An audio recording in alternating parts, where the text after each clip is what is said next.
Right, now for a bit more blood and thunder. Well, thunder anyway, as we greet that stalwart veteran of Britain's air defense system, the Phantom.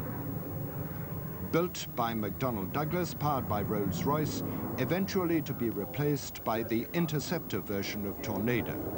But the Phantom is still the frontline veteran of the Royal Air Force in Germany and up at Lucas in Scotland, where this one is based, and where they maintain constant readiness to scramble at any time, day or night, to investigate any intrusion into UK airspace, and do so on average about once a week for real.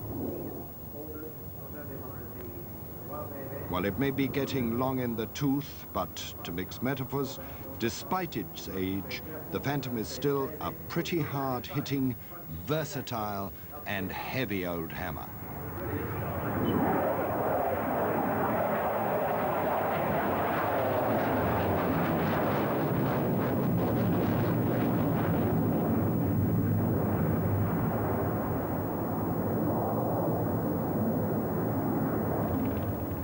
Back again to the 40s and a charming little American, the Ryan PT-22, PT standing for Primary Trainer, the last of a family started in 1934 and really looking much older than its final production date of 1942, by which time the idea of an externally braced monoplane was pretty old hat.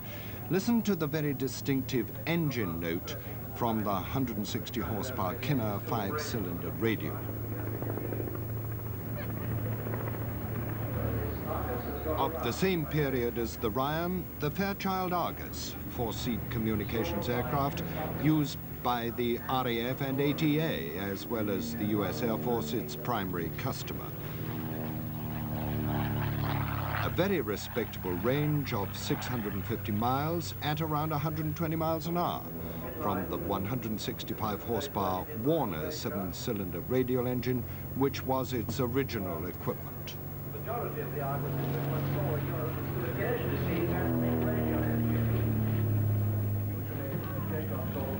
Well, every picture tells a story, they say, and no story more remarkable than that contained in these few simple words. Peter Channon and the Compass Swift trying to repeat history 50 years later and running out of luck, Peter. Yes, well, I thought it was worth having a try, though. I think it was the 50th anniversary of this flight, and it only crops up once. So despite the problems, we thought we had to at least have a good go to try and make it.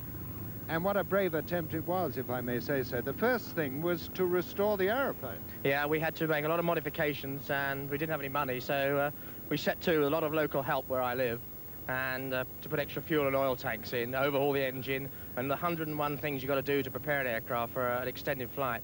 And the fact that, of course, it's 50 years old makes them even more problematical. Well, you're a bit pushed for instrumentation here, I see. Rudimentary instruments, to say the least. Yes, no electronic navigational equipment, just the basic compass. We had to carry a radio to talk to the international airports, but of course only runs off a very small dry battery, so very limited range. The aircraft basically was the same as it was 50 years ago. And what was the longest single leg you made? The longest leg I did was about 3.5 hours, because anything longer than that meant there wasn't an airfield to land at, and anything shorter than that meant that it wasn't worth sort of doing that type of leg. So it has to be planned where you can fuel, and of course it is difficult to obtain actual petrol a lot of these airfields nowadays, as opposed to jet fuel. And there is an awful lot of sea and an awful lot of desert. Yeah. Well, we had to go across the desert because we weren't allowed through the old route, through Iraq and Iran, because they are having a slight confrontation at the moment. And it also meant up to the stage I had to pack it in 9 hours over the sea, which on an engine you've overhauled yourself and is 52 years old does get the old brain thinking a bit. Peter Channon and his beloved Compass Swift. What a brave pair. And talking of